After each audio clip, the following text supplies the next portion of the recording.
What's up, people? Welcome to another episode of Jackson versus Jackson. How you guys doing?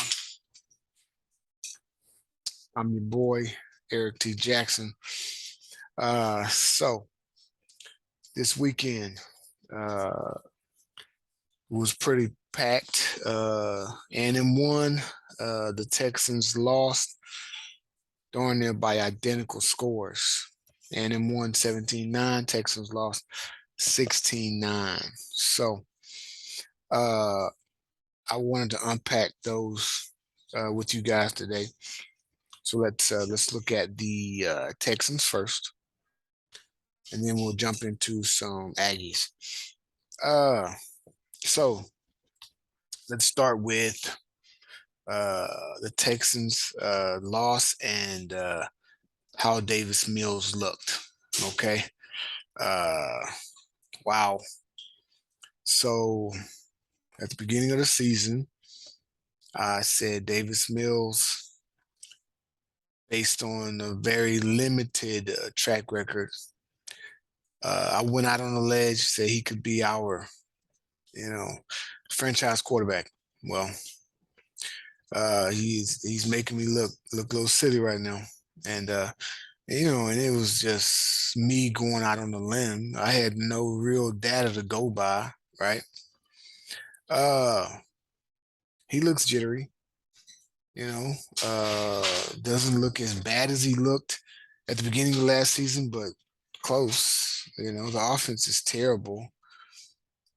So I don't know if well, he missed open receivers, so I know a lot of it is him. But maybe Pep Hamilton could, switch up the play calling a little bit. I guess involve the tight ends more as well. Brevin Jordan, he's catching balls here and there, but uh, we could involve him more. OJ Howard, one pass caught since those two touchdowns, two passes caught since then. I would expect there to be more targets to those two guys. Brandon Cooks just looks disgusted when the ball is 5 feet away from him and he's wide open. When the ball is at his feet and he's wide open, I know he doesn't want to clown his quarterback, but his actions are clowning him to me, because I'm like, this guy here just looks like he's playing with a Pee Wee League quarterback. So Davis Mills got to step it up. Defense has continued to keep us in these games, and I knew they would. That's why I got them on my fantasy team, and they aren't lighting the world up on fire in fantasy football. But I mean, they're keeping the games close and allowing us an opportunity to win. So you can't ask for more than that with your defense.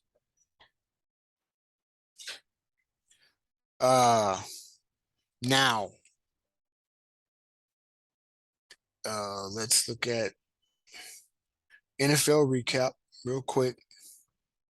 Wasn't a whole lot that I wanted to address, but I will address the Cowboys game.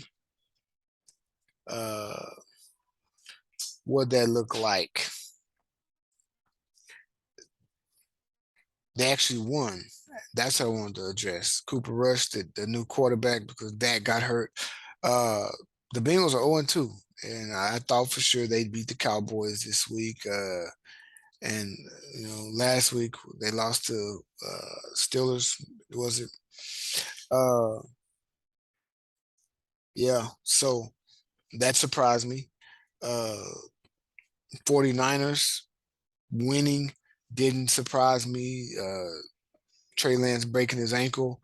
Jimmy G getting in the majority of the game and leading them to a victory. That's the situation to watch, man. Jimmy G, all he does for them when he's healthy is lead them to Super Bowls and NFC Championship games.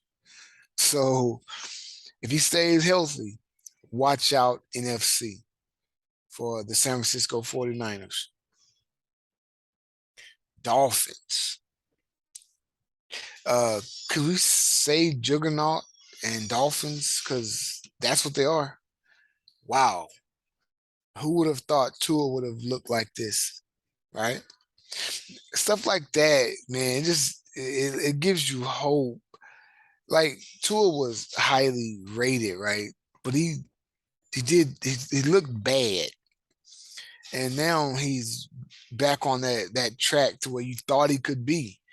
So I'm not comparing because Davis Mills was never that highly rated, but he did look that he looked bad or better than Tua in parts last year. So it sort of gives you hope, but you know it's not the same. It's not apples to apples, but wow, Miami is doing their thing. All right, so Aggies. There's some stuff about that just chaps my hide, but we'll get into that later. Right now, A&M won 17-9. A&M was 24, ranked 24. Miami was ranked 13.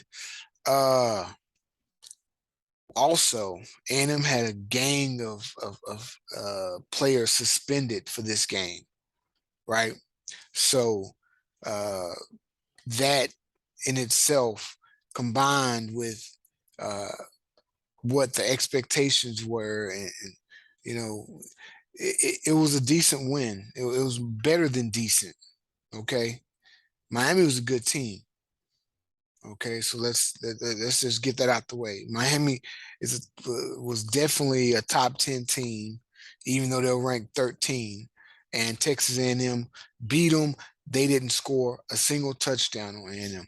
They got into the red zone 4 times now, and that's something else we got to talk about.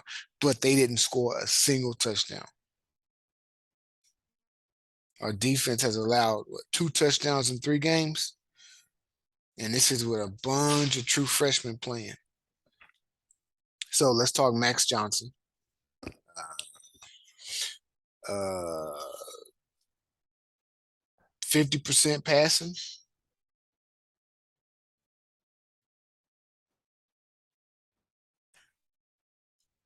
Uh, what I want to say about Max is that he looked better running the ball than the runner Haynes King. It's crazy how that's turned around. But this guy, was moving, getting first downs with his feet. Man, what did he have? I mean, 7 rushes, 23 yards. You know, but I don't think Haynes King had 23 yards combined in the 2 games that he ran the ball.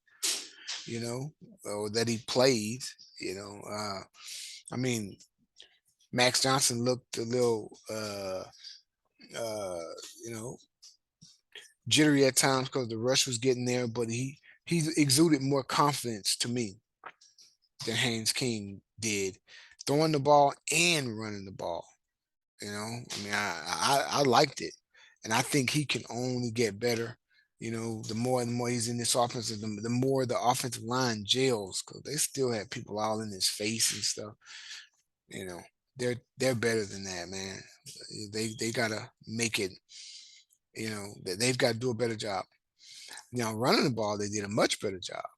Uh, that right side with Bryce Foster was back in at center. Layden Robinson and Deuce Fothery running the ball on that side. Uh, the chain had a lot of holes and he had a lot of success. All right. So, you know, I give it to him. Ania Smith was the only real factor at receiver.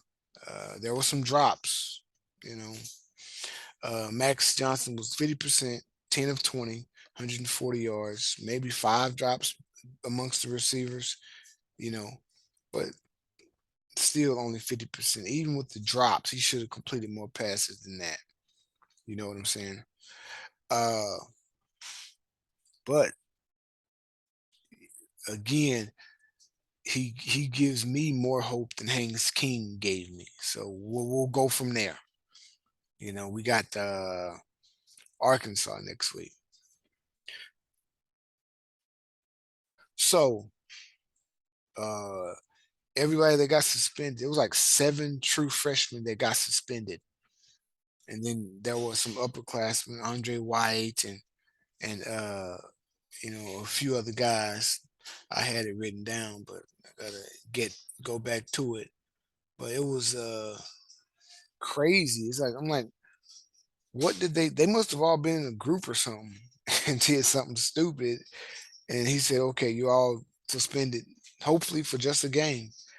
And it turned out that it it could have easily turned bad for us because it was Chris Marshall and Evan Stewart and we had to start Devin Price, who I love the kid, man, but he had a drop or two and he couldn't get open, couldn't get separation. So, he didn't get a whole lot of targets. You're a big body, but he's more like a possession receiver. They should have been trying to get him hitches and stuff. But give Miami's defensive backs credit. They were blanketing us. They were all over Anais. Even, I mean, those crossing routes, you can't defend those, especially in man. But I mean, their receivers were really blanketing. I mean, their cornerbacks were really blanketing our receivers, which, you know, made it that much more impressive that we could still win this game, even though uh, we didn't win it with the passing game. But Max Johnson did complete timely passes, for a touchdown to a chain and to move the ball down the field with the Nias and a chain. So hopefully those guys that were suspended will be back next week. Looks like Damani Richardson and uh,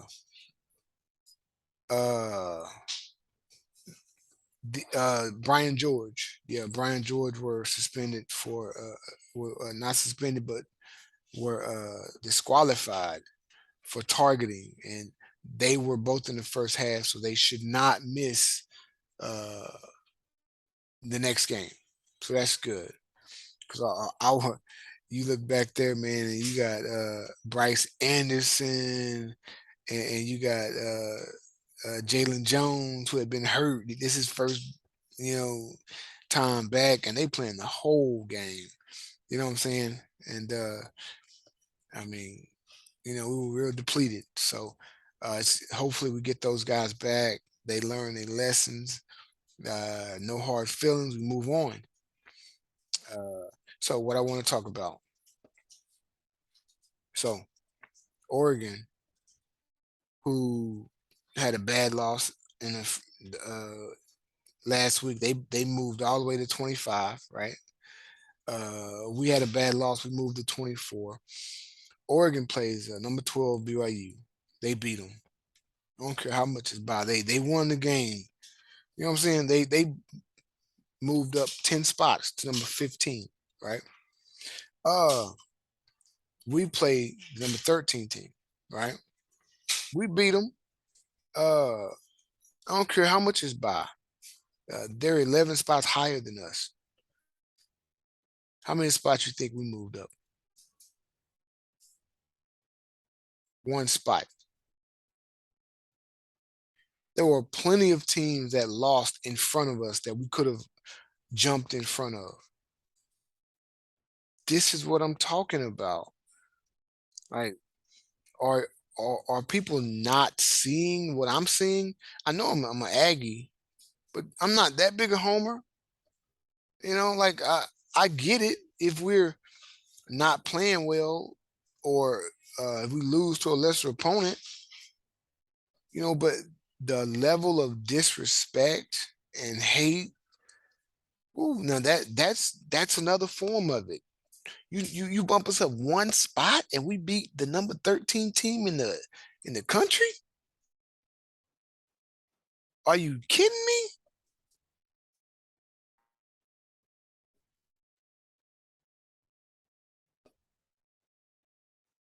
It took everything in me when I saw the rankings come out, not to throw my phone across the room. I knew we'd be in the top 20. I just knew it. We're number 23. And then guess what? Arkansas is a top 10 team. They're number 10, number 9, something. And we are favorites over them. And the coaches or whoever got us at number 23 in the polls. I know the two aren't mutually exclusive. I know they're separate in a sense, but come on. Like the odds makers have eyes, just like freaking coaches have eyes. You aren't telling me their eyes are that big, that far apart. Odds makers think we're better, but the coaches think we're that much worse. Come on, man. Come on. Just like the odds makers had us as favorites over Miami, and yet the coaches knocked us from 6 to 20 freaking 4. Come on, Aggies. Man, we should have a chip on our shoulder all season. And it's for things like this. You're not favorites. They got you at number 23 in the country. Don't dare think you're favorites. They think you're going to lose.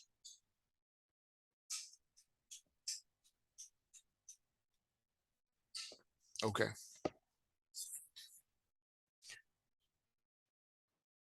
So that's all I'm going to say about that.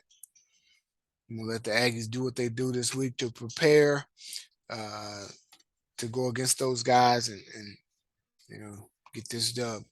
Hopefully everybody comes back. Hopefully Max Johnson gets that much better, and we can come out on top. This is Jackson versus Jackson, and I am he. Thank you guys for listening. I try not to curse on this thing because there might be kids watching, but I certainly felt like it.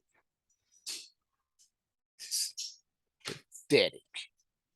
Number 23 in the country. They'll see. Appreciate you guys.